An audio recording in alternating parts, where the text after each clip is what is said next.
Hello बच्चों। तो कैसे हो आप सभी। स्वागत है आप सभी का हमारी नई वीडियो में।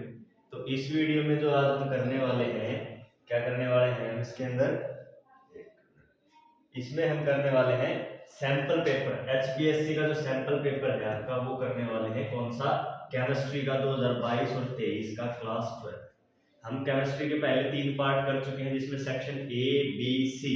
आज जो हम करने वाले हैं वो सेक्शन डी करने वाले हैं। तो चलिए शुरुआत करते हैं सेक्शन डी की तरफ। चल ठीक है। तो आज हम करने वाले हैं सेक्शन डी जिसमें आपके 5 मार्क्स यानी 5 मार्क्स के जो क्वेश्चन आते हैं वो करने वाले हैं। तो सेक्शन डी हम करने वाले हैं। फर्स्ट क्वेश्चन क्या है? How will you bring about the following conversion, यानी कि कन्वर्जन से रिलेटेड हमारे पास क्वेश्चन है कि कन्वर्ट करना है। तो देखिए पहला है benzoic acid to M nitrobenzyl alcohol. क्या बच्चों? जो बेंजोइक एसिड है वो आपको एम नाइट्रोबेंजाइल अल्कोहल में कन्वर्ट करना है। कैसे करेंगे? When benzoic acid reacted with nitrating mixture it forms M nitrobenzoic acid. यानी कि देखिए जब आप बेंजोइक एसिड को नाइट्रेटिक मिक्सचर के साथ रिएक्ट करवाते हो तो नाइट्रोबेंजोइक बन जाएगा। क्या बन जाएगा? नाइट्रोबेंजोइक एसिड बन जाएगा। ठीक है। उसके बाद then it further interacted with thionyl chloride. क्या हो जाएगा? Thionyl chloride. It chlorinates the acidic COH group and reacts with the NaBH4. Further reacting with NaBH4, further it gets converted into M nitrobenzyl alcohol। यानी कि उसके बाद जब आप इसके अंदर पहले क्या करना है, फर्स्ट स्टेप है कि आप बेंजोइक एसिड को नाइट्रेटिक मिक्सचर के साथ रिएक्शन करवाओगे। उसके बाद आप इसको थायोनिल क्लोराइड के साथ, उसके बाद आप NaBH के साथ, यानी कि 3 स्टेप है। फर्स्ट स्टेप क्या है आपको? नाइट्रेटिक मिक्सचर। क्या है? नाइट्रेटिक मिक्सचर के साथ आप इसकी रिएक्शन करवाएंगे। सेकंड स्टेप में आपको क्या करना है? आप इसकी थायोनिल क्लोराइड के साथ रिएक्शन करवाएंगे। और थर्ड स्टेप में क्या करना है आपको? आप इसकी NaBH4 के साथ रिएक्शन करवाएंगे। तो थर्ड स्टेप में, फर्स्ट स्टेप में क्या बनेगा आपके पास? नाइट्रोबेंजोइक एसिड बन जाएगा। क्या बन जाएगा? Nitrobenzoic acid. ठीक है, आई बात समझ में? सेकंड स्टेप में क्या बन जाएगा भाई? जब आप इसको रिएक्शन करवाओगे तो ये एसिडिक COH ग्रुप को क्लोरिनेट कर देगा। क्या कर देगा? क्लोरिनेट, यानी कि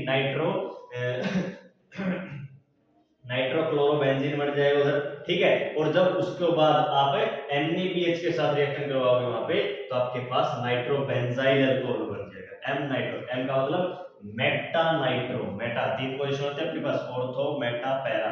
कौन से होते हैं? Ortho Meta para. तो ये कौन सा बनेगा? मेटा वाला बनेगा। ठीक है। उससे बाद है बेंजल्डिहाइड टू बेंजोफिनोल। क्या है बच्चों? Benzaldehyde to benzophenol. कैसे बनता है बेंजल्डिहाइड से benzophenol? Formation of benzoic acid. क्या है? फॉर्मेशन ऑफ बेंजोइक एसिड, यानी कि बेंजोइक एसिड फॉर्मेशन करना है। Benzaldehyde is treated with a strong oxidising agent potassium permanganate, यानी कि KMnO4। क्या बच्चों? KMnO4 की आप रिएक्शन करवाओगे बेंजल्डिहाइड के साथ। देखिए मैं यहाँ पे लिख दे रहा हूँ आपकी जो सहूलियत के लिए, ताकि आपको अच्छे से समझ में आ जाए। यहाँ पे मैं पहले बना देता हूँ बेंजल्डिहाइड। क्या है? बेंजल्डिहाइड को आप क्या करोगे? ऑक्सीडाइजिंग एजेंट, ए अल्कलाइन, यानी कि KMnO4 के साथ आप जब इसको रिएक्शन करवाओगे तो आपके पास क्या बन जाएगा? बेंजोइक एसिड बन जाएगा। क्या बन जाएगा? Benzoic acid. स्टेप 1 हो गया। ठीक है। स्टेप 2 क्या है? फॉर्मेशन ऑफ बेंजीन, यानी कि बेंजीन कैसे करेंगे? The benzoic acid formed the instant that it is sodium hydroxide and calcium oxide in presence of heat to form benzene. यानी कि आप क्या करोगे? इस सेकंड स्टेप में आपको करना है, आप इस जो आपके पास बेंजोइक एसिड बना है, बेंजोइक एसिड को आप NaOH, क्या है? NaOH plus CaO, calcium oxide के प्रेजेंस में आप इसको हीट करोगे। क्या करोगे? हीट करोगे। इसके बाद क्या बन जाएगा? बेंजीन बन जाएगा। क्या बन जाएगा? यहाँ पे बेंजीन बन गया। ठीक है। इस रिएक्शन को बोलते हैं डीकार्बोक्सिलेशन रिएक्शन। क्या बोलते हैं? Decarboxylation reaction. ध्यान रखना, क्या बोलते हैं भाई? Decarboxylation reaction. ठीक है। अगली बात समझ में आई ना? ठीक है, आगे देखिए बेंजोफिनोल। उसके बाद क्या करना है आपको? बेंजीन से बेंजोफिनोल करना है। In the last step benzene is reacted with benzoyl chloride.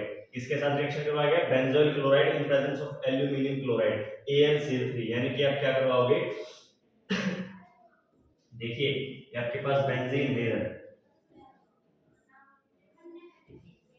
Benzene के साथ आप रिएक्शन करवाओगे इसकी बेंजोइल क्लोराइड यानी कि C6H5COCl2, ये हो गया बेंजोइल क्लोराइड हो गया।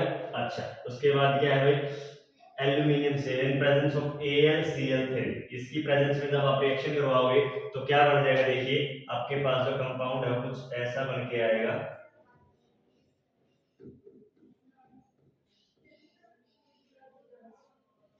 ऐसा क्या बनाएगा, बेंजोइल बेंजोफिनोन बन के आ जाएगा। क्या बन के आ जाएगा, बेंजोफिनोन। ये क्या है आपके पास, बेंजोफिनोन।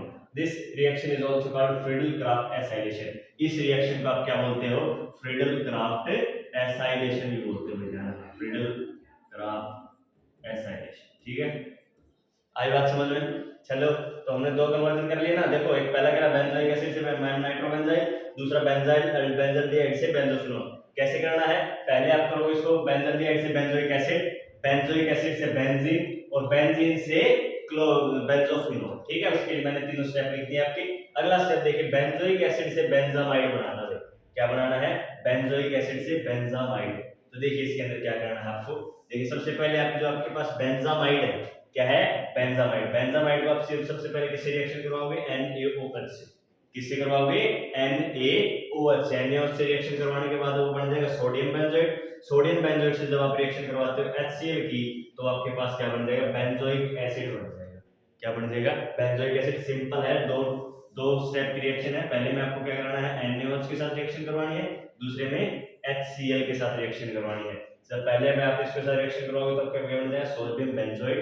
सोडियम बेंजोइड को जब आप HCl करवाओगे, HCl के साथ रिएक्शन करवाओगे, आपको क्या बन जाएगा, कार्बोक्सिल सॉरी बेंजोइक एसिड बन जाएगा। ठीक है, ये आपके कन्वर्जन थे। नेक्स्ट देखिए, डिस्क्राइब द फॉलोइंग टर्म्स। आपके पास फॉलोइंग टर्म्स हैं, कौन से हैं, एल्डोल कंडेंसेशन और डीकार्बोक्सिलेशन। डीकार्बोक्सिलेशन अभी अभी यहां पे करा था, ये डीकार्बोक्सिलेशन रिएक्शन। ठीक है, और एल्डोल कंडेंसेशन क्या है, aldol condensation can be defined as an organic reaction. क्या है, ऑर्गेनिक रिएक्शन है इन विच ये enolate ion reacts with a carbonyl compound to form beta hydroxy ketone और बीटा हाइड्रोक्सी एल्डिहाइड। यानी कि एक ऐसी ऑर्गेनिक रिएक्शन है जिसके अंदर इनोलेट आयन आपका कार्बोनिल कंपाउंड से रिएक्ट करके, किससे रिएक्ट करके, कार्बोनिल कंपाउंड से रिएक्ट करके आपके पास बीटा हाइड्रोक्सी कीटोन या बीटा हाइड्रोक्सी एल्डिहाइड बनाता है, फॉलोड बाय डिहाइड्रेशन। क्या है, followed by dehydration to give a conjugated enone. यानी कि उसके बाद क्या करता है ये, वो जो उसके जब उसका फर्दर आप डिहाइड्रेशन करवाओगे, क्या करवाओगे, फर्दर आप उसका डिहाइड्रेशन करवाओगे, तो वहां पर आपके पास एक कंजुगेटेड ईनोन मिलेगा। क्या मिलेगा, conjugated enone. Aldol condensation plays a vital role in organic synthesis, creating a path to form carbon carbon bonds. यानी कि एल्डोल कंडेंसेशन क्या करती है, ऑर्गेनिक सिंथेसिस में वाइटल रोल यानी कि महत्वपूर्ण रोल निभाती है, जो कि क्या करती है कि रास्ता बनाती है कार्बन कार्बन बॉन्ड के बीच का। ठीक है, कार्बन कार्बन बॉन्ड बनाने के लिए रास्ता क्रिएट करती है एल्डोल कंडेंसेशन। समझ में आई, ये था। इसके बाद है डीकार्बोक्सिलेशन। डीकार्बोक्सिलेशन क्या बताता है, decarboxylation is a chemical reaction that removes a carboxyl group and releases carbon dioxide. Usually decarboxylation refers to a reaction of carboxylic acid removing a carbon atom from a carbon chain. यानी कि क्या है, decarboxylation. जैसे आपको नाम से पता चल रहा है, डी कार्बोक्सिलेशन यानी कि कार्बोक्सिल आयन का रिमूवल। क्या है, कार्बोक्सिल ग्रुप का रिमूवल। क्या है भैया, कार्बोक्सिल ग्रुप का रिमूवल ही कार्बोक्सिलेशन डीकार्बोक्सिलेशन है। इसमें क्या होता है, ये इस रिएक्शन के अंदर कार्बन की चेन से, क्या है, कोई भी कार्बन की चेन है जिसमें आपके कार्बोक्सिलिक, यूजुअली कार्बोक्सिलिक एसिड कोई क्या करता है, रिप्लेस रिमूव करता है, कार्बोक्सिलिक एसिड को क्या कर देता है, रिमूव कर देता है कार्बन की चेन से। ठीक है, ये होता है कार्बोक्सिलेशन। अगला देखिए, और उसके बाद क्या है, उसकी रिएक्शन है। देखिए, CH triple bond CH plus H2O in the presence of HgSO4 and dilute H2SO4 at the 330 Kelvin। यानी कि देखिए हमारे पास मान लीजिए रिएक्शन है, आपके पास क्या है, इथाइन है। क्या है, इथाइन को जब आप वाटर के साथ रिएक्शन करवाते हो, किसकी प्रेजेंस में, dilute sulphuric acid, and HgSO4 mercury sulphate at 330 Kelvin, 333 Kelvin. तो आपके पास क्या कंपाउंड बनता है, यहाँ पर आपके पास कंपाउंड बनता है इथेनॉन। क्या बनता है भाई, इथेनॉल।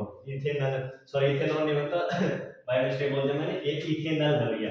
क्या है, इथेनॉल। इथेनॉल इथेनॉल यानी कि एल्डिहाइड ग्रुप है आपका, क्या है एल्डिहाइड ग्रुप। जब आप किसी भी इथाइन को आप H2O के साथ dilute H2SO4 plus mercurous sulphate की प्रेजेंस में 330 केल्विन पर रिएक्ट करवाते हो तो वहां पे आपके पास इथेनॉल एज अ कंपाउंड बनता है, ठीक है। उसके बाद कौन सा है, बस जब आप इसे इथेनॉल को, जब आप इस इथेनॉल को HCN यानी कि हाइड्रोसाइनाइड के साथ रिएक्शन कराते हो तो क्या बनता है, तो उसके आप उस समय आपके पास क्या बनता है CH3COHCN, यानी कि जब आपके पास यहाँ पे जो ये है इसकी जगह क्या बनता है, पहले तो इसका ऑक्सीडेशन होता है और फिर इसकी जगह भी कार्बोक्सिलिक एसिड बन जाएगा, यानी कि कंपाउंड क्या बन के आएगा, पहले आपका कंपाउंड बनता है CH3CHOHCN, ठीक है। उसके बाद फर्दर रिएक्शन वगैरह आपके पास क्या कंपाउंड बनता है CH3CHOHCOOH, ठीक है। आई बात समझ, ये है हाइड्रोक्सी, ये क्या है हाइड्रोक्सी इथेनोइक एसिड, क्या है हाइड्रोक्सी इथेनोइक एसिड, क्या है भैया हाइड्रोक्सी इथेनोइक एसिड, ठीक है। क्योंकि इसके अंदर देखिए जब आप आयु एसिड नेम लिखते हो तो आपको जो फंक्शनल ग्रुप है उसकी प्रेफरेंस भी मालूम होनी चाहिए कि पहले कौन सी प्रेफरेंस देनी, पहले किस ग्रुप को प्रेफरेंस देनी है, क्या है पहले किस ग्रुप को प्रेफरेंस देनी है, उस हिसाब से आप आयु एसिड नेम करते हो, तो अगर उस हिसाब से नंबर नहीं देते हो तो गलती हो सकता है। फिर आता है आपके पास ये क्या है मीथेनॉल है, ये क्या है मीथेनॉल। मीथेनॉल को जब आप सोडियम हाइड्रोक्साइड के साथ रिएक्शन करवाते हो तो क्या बनता है, सीधा सीधा क्या बनता है मीथेनॉल बन जाता है, यानी कि उसका ऑक्सीडेशन हो जाता है, क्या हो जाता है उसका ऑक्सीडेशन, ठीक है। आई बात समझ में, चलिए नेक्स्ट करते हैं। ये देखिए डिराइव नॉर्मलिस्ट इक्वेशन, नॉर्मलिस्ट इक्वेशन डिराइव करनी है भाई, नॉर्मलिस्ट इक्वेशन डिराइव करने के लिए देखिए the normalist equation enables the determination of cell potential under non standard conditions, यानी कि मान लीजिए कभी भी आपको किसी भी सेल पोटेंशियल का, क्या है किसी भी सेल पोटेंशियल का आपको डिटरमिनेशन करना है, क्या करना है सेल पोटेंशियल निकालना है non standard condition, non standard condition जैसे कि आपका एक टेम्परेचर होता है रूम टेम्परेचर और स्टैंडर्ड होता है, एक प्रेशर होता है प्रेशर भी स्टैंडर्ड होता है, जैसे 1 बार हो तो 1 ATM बार होता है, ये भी एक स्टैंडर्ड है। लेकिन अगर उनके अंदर डिफरेंस है वो स्टैंडर्ड क्वांटिटीज के नहीं है तो उस समय आपको जब आपको सेल पोटेंशियल निकालना पड़े तो आप नॉर्मलिस्ट इक्वेशन का यूज करते हो। It relates the measured cell potential to the reaction quotient and allows the accurate determination of equilibrium constant। ये क्या करता है, ये रिलेट करता है सेल पोटेंशियल को और रिएक्शन कांस्टेंट को, और क्या करता है अपना accurate determination of equilibrium constant, यानी कि ये क्या करता है सेल पोटेंशियल और रिएक्शन कांस्टेंट को रिलेट करके, क्या करके सेल पोटेंशियल और रिएक्शन कांस्टेंट को रिलेट करके क्या करता है हमारा डिटरमाइन करता है accurate equilibrium constant, accurate equilibrium constant का डिटरमिनेशन करता है, ठीक है, इंक्लूडिंग सोल्युबिलिटी कांस्टेंट और साथ साथ सोल्युबिलिटी कांस्टेंट का भी डिटरमिनेशन करता है। नॉर्मलिस्ट इक्वेशन को आप कैसे लिख सकते हो, नॉर्मलिस्ट इक्वेशन लिखेंगे आप E cell is equal to E cell E cell nought, यानी कि जो स्टैंडर्ड आपका क्या है सेल पोटेंशियल है वो minus RT upon NF log Q, क्या भाई log Q, ठीक है। तो यहां से देखिए जब आप RT NF सभी की वैल्यू पुट करेंगे, क्या है RT और NF की सभी की वैल्यू पुट करेंगे तो आपके पास क्या आ जाएगा इसकी value E cell not minus 0.0591 upon n log Q, क्या है log Q at 25 degree Celsius यानी कि रूम टेम्परेचर के ऊपर। जब आप इस R और T और F की वैल्यू पुट कर देंगे, ये सारी चीजें कांस्टेंट हैं, R ठीक है आपका गैस कांस्टेंट है, T आपके पास क्या है T टेम्परेचर है जो, और F क्या है आपके पास है F भी चार्ज कांस्टेंट है, यानी कि F क्या है चार्ज जो है आपका फैराडे लॉ, जिसमें आप क्या करते हो फैराडे में जिसको रिप्रेजेंट करते हो। The equation above indicates the electrical potential of a cell depends upon the reaction of quotient, यानी कि क्या है ये जो आपकी रिएक्शन बताती है, ये जो ऊपर वाली रिएक्शन है ये मैंने यहाँ पे लिख रखी है, ये रिएक्शन आपकी क्या बताती है electrical potential of a cell depend upon the reaction coefficient, यानी कि क्या करती है रिएक्शन कोएफिशिएंट यानी कि Q के ऊपर डिपेंड करती है, क्या करती है Q के ऊपर। समझ में आई बात इतनी, ठीक है। उसके बाद एग्जांपल बता रखा है देखिए Zn Zn2 H+H2PD, यानी कि क्या है आपके पास ये एक रिएक्शन दे रखी है जिसमें जिंक और हाइड्रोजन सेल दोनों का यूज किया गया है। We have a net chemical reaction, ये नेट केमिकल रिएक्शन दे रखी है। If the concentration of the ions are not 1 molar, यानी कि जहां पे आपके पास कंसंट्रेशन जो है 1 मोलर नहीं है। And the H2 pressure is not 1 बार, यानी कि 1 atm। तो यहाँ पे जो आपकी प्रेशर दे रखा है वो भी नॉर्मल नहीं है और जो कंसंट्रेशन वो भी नॉर्मल नहीं है। तो जो सेल पोटेंशियल है वो आप इस प्रकार से निकाल सकते हो। देखिए ये दे रखा है इसके अंदर, जहाँ पे आपके पास E cell not minus 0.059 divided by 2 क्यों किया? क्योंकि यहाँ पर जो मोल्स नंबर ऑफ मोल्स है वो कितने हैं? 2 है। नंबर ऑफ मोल्स कितने हैं? 2। log p H2 Zn2 upon में H2 प्लस H प्लस, ठीक है, क्योंकि यहाँ पे देखिए H प्लस 2 है यहाँ पे है और H2 ये है, यानी कि प्रोडक्ट अपॉन रिएक्टेंट की कंसंट्रेशन होती है। आगे देखिए, calculate standard potential for, standard potential निकालना है Zn plus 2 Ag plus Zn2 plus और 2 Ag। यहाँ पे आपके पास E नोट दे रखा है, E नोट Ag दे रखा है, वैल्यूज पुट कीजिए ये, और आपके पास E नोट सेल निकाल सकते हो आप। E नोट सेल दे रखा है, सिंपल सा माइनस कीजिए, आपके पास क्या आ जाएगा? E नोट सेल आ जाएगा। ठीक है, उसके बाद क्या? Construction and working of standard hydrogen electrode. अभी अभी देखिए पिछले रिएक्शन में यहाँ यूज कर रखा है स्टैंडर्ड हाइड्रोजन इलेक्ट्रोड, जिंक के साथ हाइड्रोजन इलेक्ट्रोड का यूज किया गया है। क्या यूज किया गया है? जिंक के साथ हाइड्रोजन इलेक्ट्रोड का। ठीक है, चलिए नेक्स्ट करते हैं। The standard hydrogen electrode consist of a platinum electrode coated with platinum black and the electrode is dipped in an acidic solution and a pure hydrogen gas is bubbled through it। यानी कि क्या भाई, कैसे इसका manufacture होता है, construction कैसे होती है? स्टैंडर्ड इलेक्ट्रोड के अंदर प्लेटिनियम का इलेक्ट्रोड होता है। क्या होता है? प्लेटिनियम का इलेक्ट्रोड होता है, जिसको आप ब्लैक प्लेटिनियम से कोट करते हो, और ब्लैक प्लेटिनियम से कोट करने के बाद आप उसको एक एसिडिक सॉल्यूशन में डुबा के और उससे हाइड्रोजन गैस पास करवाते हो। क्या करवाते हो? हाइड्रोजन गैस पास, जिसके अंदर जिसकी रिएक्शंस आपको दी गई है। उसके बाद क्या है? Concentration of both the reduced and oxidised forms of hydrogen is maintained at unity, यानी कि दोनों के दोनों जो रिड्यूस्ड और जो ऑक्सीडाइज्ड हाइड्रोजन है, क्या है? रिड्यूस्ड और ऑक्सीडाइज्ड हाइड्रोजन है, दोनों की दोनों कंसंट्रेशन सेम रहने वाली है। सेम नहीं, सॉरी, यूनिटी, यानी कि 1 रहने वाली है। क्या रहने वाली है? 1।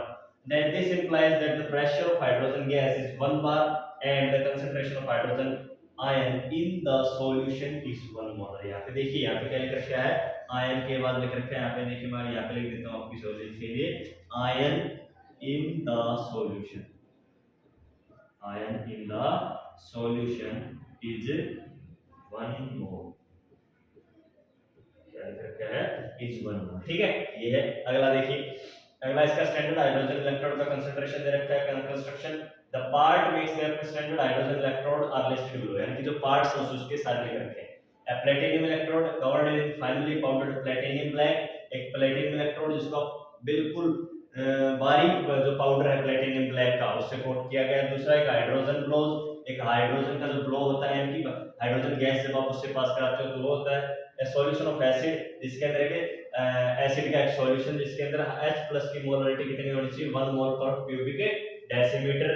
SHE simple hydrogen electrode also contain a hydroxyl which is used to prevent the interference of oxygen. इसके अंदर क्या होती है? हाइड्रोक्सिल यूज की जाती है। क्या यूज की जाती है? हाइड्रोक्सिल, जो कि क्या, किसका ये प्रिवेंशन करती है, किससे बचाती है? ऑक्सीजन के इंटरफेरेंस से, यानी कि ऑक्सीजन की दखलंदाजी से, ताकि वो रिएक्शन के उसके साथ एसिड के साथ रिएक्शन ना कर जाए उसके साथ।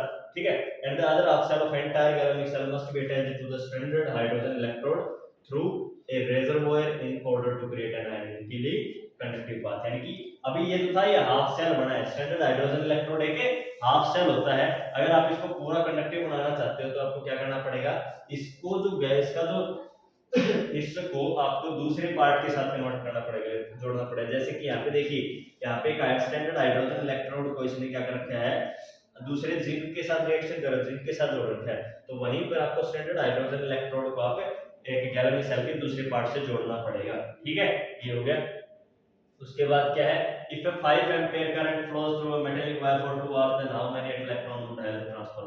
यानी कि देखिए क्या बता रखा है कि 0.5 एम्पीयर का वायर करंट है, एक वायर से 2 घंटे के लिए पास करता है, कितने इलेक्ट्रॉन ट्रांसफर हो गए होंगे भाई? आई दे रखा है, टी दे रखा है, यानी कि आई 0.5 एम्पीयर, टी 2 आवर्स। एक आवर में, एक घंटे में 3600 सेकंड होती है। कितनी सेकंड होती है?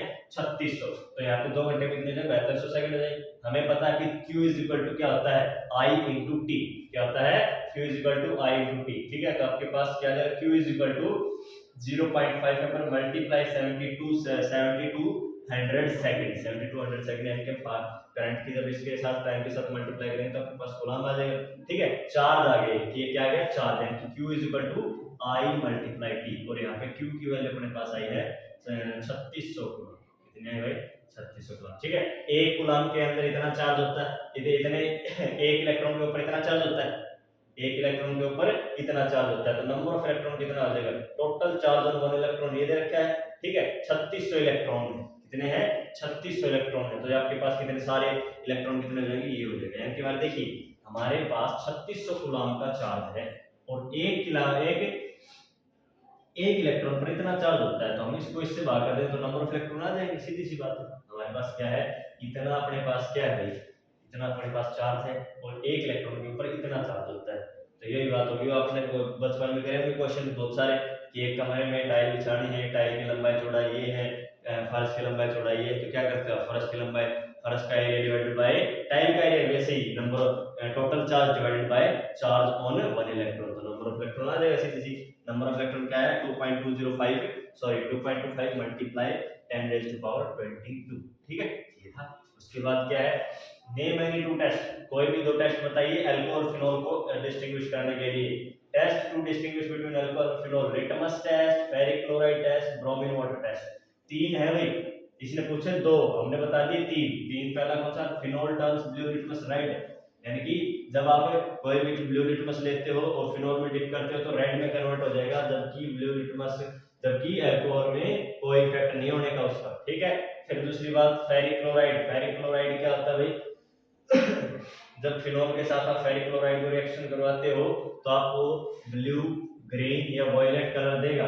इन तीनों में से कोई भी एक कलर आ सकता है, लेकिन अल्कोहल कोई भी कलर नहीं देगी। ठीक है, फिर अगला बात ब्रोमीन वाटर टेस्ट करवाते हो तो फिनोल उसके अंदर व्हाइट प्रेसिपिटेट्स देती है, क्या देती है, व्हाइट प्रेसिपिटेट्स, लेकिन अल्कोहल किसी भी प्रकार के प्रेसिपिटेट नहीं देगी। ठीक है, ये तीन टेस्ट हो गए। अगला देखिए, नाइट्रोफिनोल जो है फिनोल से एसिडिक ज्यादा क्यों है, क्योंकि the electron density decrease of the OH bond of p nitrophenol, the polarity of OH bond decreases, यानी कि इस OH बॉन्ड के ऊपर जो इलेक्ट्रॉन की डेंसिटी है वो कम होने के कारण क्या है, जो p नाइट्रोफिनोल है उसके अंदर आपके पास OH बॉन्ड की जो इलेक्ट्रॉन डेंसिटी है वो कम होने के कारण उसकी जो पोलरिटी है, क्या है, पोलरिटी है वो भी डिक्रीज हो जाती है। ठीक है, और जिसके कारण आपके पास क्या है, जो इलेक्ट्रॉन विड्रॉइंग ग्रुप है NO, वो विड्रॉ कर लेता है इलेक्ट्रॉन और डिस्पर्स कर देता है नेगेटिव चार्ज को। तो क्या कर देता है, अपना जो इलेक्ट्रॉन है वो विड्रॉ कर लिया उसने, और विड्रॉ करने के बाद क्या किया बच्चों, चार्ज को, नेगेटिव चार्ज को फैला दिया, डिस्पर्स कर दिया। Therefore NO stabilizes the phenoxide ion, hence p nitrophenol is more acidic. इसीलिए क्या है भाई, आपके पास है मोर एसिडिक, p नाइट्रोफिनोल जो हो फिनोल से ज्यादा एसिडिक है। कहने का मतलब क्या है, जो नाइट्रोजन है ना, नाइट्रो ग्रुप है, वो OH ग्रुप से ज्यादा इलेक्ट्रोनेगेटिव है, क्या है, ज्यादा इलेक्ट्रोनेगेटिव है, जिसके कारण क्या कर लेता है, ये इलेक्ट्रॉन को अपनी ओर ट्रांसफर कर लेता है, जिसके कारण इसका एसिडिक नेचर और इलेक्ट्रोनेगेटिविटी नेचर और बढ़ जाता है, जिसके कारण ही p नाइट्रोफिनोल ज्यादा स्टेबल। ठीक है, predict the major product of acid catalysed dehydration of 1 methyl cyclohexanol, यानी कि acid catalysed dehydration 1 methyl cyclohexanol का मेजर प्रोडक्ट क्या होगा, मेजर प्रोडक्ट इसका क्या होगा भाई, 1 मिथाइल साइक्लोहेक्सेन, क्या बन जाएगा, 1 मिथाइल साइक्लोहेक्सेन, यानी कि 2 नंबर का है ये आपका, 2 नंबर की है ये, और 1 नंबर का है ये, पूरा नंबर बन गए 5, कितने बन गए 5। ठीक है, आगे बात समझ में। आज हमारे ये जो क्वेश्चंस थे ये यहीं पे खत्म होते हैं। वीडियो देखने के लिए धन्यवाद, और अगर आपको किसी भी प्रकार की कोई भी समस्या है तो कमेंट सेक्शन में पूछ सकते हो आप। ठीक है, और जो हमारा पेपर जो है सैंपल पेपर केमिस्ट्री का शुरू खत्म हो गया है, जल्दी मिलते हैं फिजिक्स के सैंपल पेपर के साथ, तब तक बने रहिए और देखते रहिए।